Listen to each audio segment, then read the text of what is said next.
Gandang umaga po sa ating mga friends at ating mga followers. Nandito po ako sa Area 3 kung saan natin tinanim yung mga bagong yellow variety at violet variety. So may konti nang lumalabas kasi nakakatatlong linggo pa lang.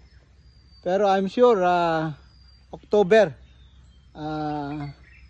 gaya nito mga pula, lalaki na rin po sila, mga pula. Gaya nito, may mga lumalabas na suloy. At ito naman yung lumalabas na mga ugat.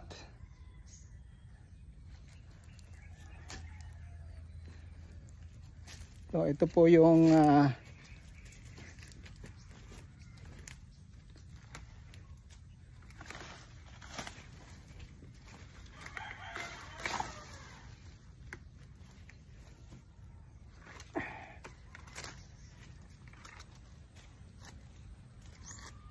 yan lang, may mga wild na tanggalin para ayan ang.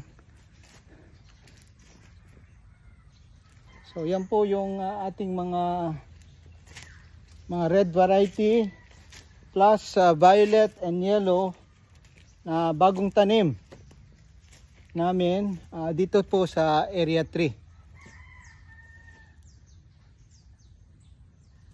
So ito po ang susunod na maglalabas ng bunga, pero mauuna po yung red variety. So yan po ang aming report dito sa Area 3. Happy Saturday, 27 September 2024. Maraming salamat po.